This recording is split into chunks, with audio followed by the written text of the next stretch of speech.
Épisode 1, prologue.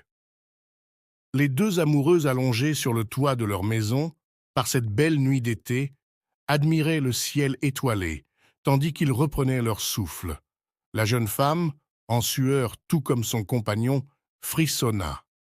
Elle se saisit du drap blanc qu'ils avaient pris sur leur lit pour s'en recouvrir, la fraîcheur nocturne commençant à se faire sentir, malgré une journée caniculaire.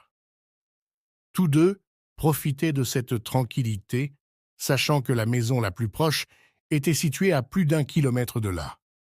Lui, en tenue d'Adam, allongé à ses côtés sur le drap, totalement découvert, contemplait en silence le firmament. « Waouh! Regarde celle-là » s'exclama-t-il tout à coup, pointant quelque chose du doigt. « Quoi » demanda d'une voix un peu fatiguée la jeune femme, qui faisait des petits yeux. Lui souriant, elle détourna son regard vers la direction pointée par son index. Fronçant des sourcils, elle ne vit que le ciel étoilé. « Une magnifique étoile filante, je t'assure, » lui dit le jeune homme. « Oh, dommage, je n'ai rien vu, » dit-elle tristement, juste avant de se mettre à glousser. C'est qu'elle venait de penser à ce qui s'était passé, une demi-heure plus tôt. Et ce n'est certainement pas le ciel étoilé qui leur avait occupé l'esprit à ce moment-là. Ah, il faut avouer qu'elle passe très vite dans le ciel, en une fraction de seconde, reprit-il fasciné. Ok, ça va, ne commence pas à me resservir ta science, lui dit la petite blonde sur un ton plein d'ironie, tout en se couvrant un peu plus avec le drap.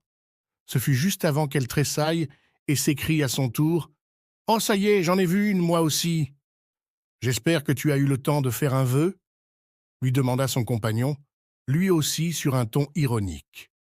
Il avait dit cela en se tournant vers elle, un petit sourire coquin sur les lèvres. « Trop rapide pour faire un vœu », dit-elle, tout en ne lui accordant plus vraiment d'attention, et ajoutant « Il faudra que j'attende l'approche ». Elle s'interrompit tout à coup, restant bouche bée et les yeux écarquillés. Il y avait maintenant une véritable nuée d'étoiles filantes, remplissant le ciel. Il était clair qu'elle allait avoir le temps de penser à son vœu.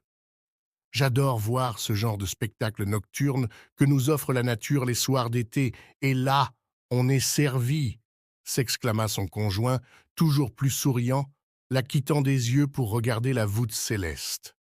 Son sourire s'évanouit alors, lorsque leur champ de vision fut envahi par une pluie ininterrompue de météorites enflammées, digne d'un feu d'artifice du 4 juillet.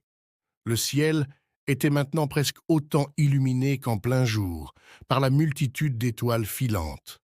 Les deux amoureux, inquiets, se regardèrent l'un l'autre.